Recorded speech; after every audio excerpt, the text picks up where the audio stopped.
வணக்க மக்களே, நம்ம இன்றைக்கி என்ன பண்ண போகிறோம் அப்படின்னா கருவாட்டு குழம்பு செய்ய போகிறோம். அதுக்கு தேவையான இன்க்ரீடியன்ட்ஸ் பார்த்திங்கன்னா, முதல்ல வந்து மொச்சக்கொட்டை பயிரை வந்து நம்ம ஊற வச்சுக்கிறோம். அப்புறம் தேவையான அளவு தக்காளி கட் பண்ணிக்கிறோம், புளி ஊற வச்சுக்கிறோம். நெக்ஸ்ட் பொடி பொடியாக நறுக்கின வெங்காயத்தை எண்ணெயில் போட்டு வதக்குறோம். ஓகேங்களா? ஆல்ரெடி நான் எண்ணெயில் போட்டேன். அதிலே என்னென்ன போட்டிருக்கேன் அப்படின்னு பார்த்தீங்கன்னா, பூண்டு, மிளகு, சீரகம், கடுகு, வெந்தயம் கொஞ்சோண்டு. சரிங்களா? இது எல்லாமே சேர்த்து இப்போ எண்ணெயில் பொரிஞ்சிக்கிட்டு இருக்குது. நம்ம கொஞ்சமாக இது கூட பச்சை மிளகாய் சேர்த்துக்கிறோம். ஓகே, லைட்டாக கீரி விட்டு போட்டுங்க.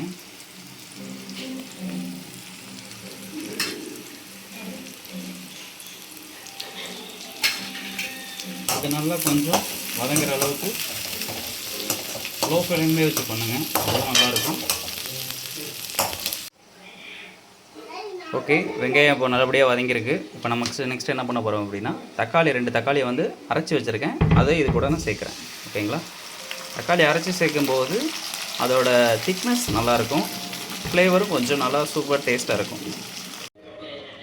அடுத்தபடியாக நம்ம என்ன பண்ண போகிறோம் அப்படின்னா, கொஞ்சமாக மஞ்சள்தூள் சேர்க்குறோம்.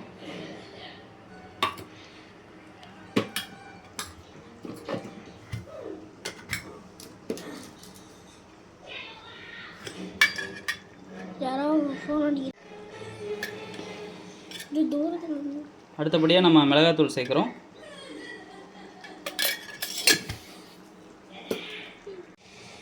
கொஞ்சம் நல்லா கொதி வந்ததுக்கப்புறம் இது கூட நம்ம என்ன சேர்க்க போகிறோம் அப்படின்னா, இது கூட மொச்சப்பயிர் சேர்க்குறோம். ஓகேங்களா? கருவாட்டு குழம்பு மொச்சப்பயிர் சேர்த்தோம் அப்படின்னாவே அதோட டேஸ்ட்டு கொஞ்சம் தூக்கலாக இருக்கும். ஓகேங்களா?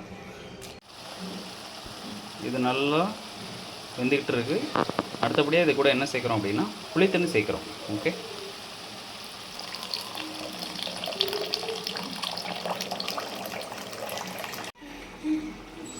நம்ம புளித்தண்ணி சேர்த்ததுக்கு கொஞ்ச நேரத்துக்கு அப்புறம் என்ன பண்ணணும் அப்படின்னா, நம்ம வீட்டில் அரைச்சி வச்சுருக்க மசாலா, அப்படி இல்லைன்னா குழம்பு மிளகாய்த்தூள், குழம்பு தூள்னு சொல்லுவாங்கள்ல, அந்த சூளை வந்து நம்ம கலந்துக்கிறோம்.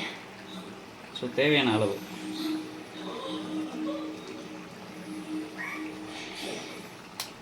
ஓகே, அடுத்தபடியாக நம்ம என்ன சேர்க்க போகிறோம் அப்படின்னா, கத்திரிக்காய் அண்டு உருளைக்கிழங்கு.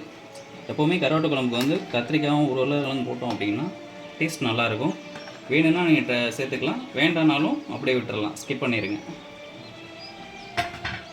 இந்த ஸ்டேஜில் என்ன பண்ணுறோம் அப்படின்னா, நம்ம தேவையான அளவு உப்பு சேர்த்துக்கிறோம். ஏன்னா கருவாட்டை பொறுத்தளவு ஆல்ரெடி அதில் உப்பு இருக்கும். ஸோ நம்ம பார்த்துட்டு அதுக்கப்புறம் கூட போட்டுக்குங்க. இப்போ கொஞ்சமாக இதெல்லாம் வேகிறதுக்காக கொஞ்சமாக உப்பு சேர்த்துக்கிறேன். இந்த நல்லா கொதி வந்துட்டுருக்கு. இந்த டைமில் என்ன பண்ண போகிறோம் அப்படின்னா, நம்ம கடைசியாக கருவாடு சேர்க்க போகிறோம். ஓகே,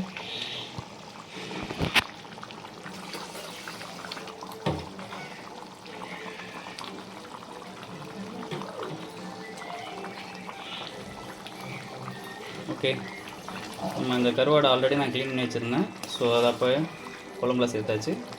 இது கூட ஒரு 5 மினிட்ஸ் இது கூட கொதிக்க வச்சா போதும். சிம்மில் வச்சு கொதிக்க விடுங்க, ஏன்னா ரொம்ப வச்சோம் அப்படின்னா சீக்கிரம் இது கரைஞ்சிரும். ஓகே,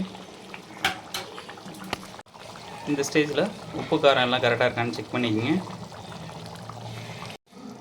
அவ்வளோதான், நம்ம வச்ச கருவாட்டு குழம்பு இப்போ ரெடி ஆகிடுச்சு. இப்போ நம்ம என்ன பண்ண போகிறோம் அப்படின்னா, சாதத்தில் போட்டு சாப்பிட்டு பார்க்க போகிறோம். சுவையான மணமான கருவாட்டு குழம்பு ரெடி. இப்போ அதை நம்ம சாப்பாட்டில் போட்டு டேஸ்ட்டு பார்க்க போகிறோம். ஓகே, பாருங்கள் கருவாடு எப்படி வந்திருக்குன்னு.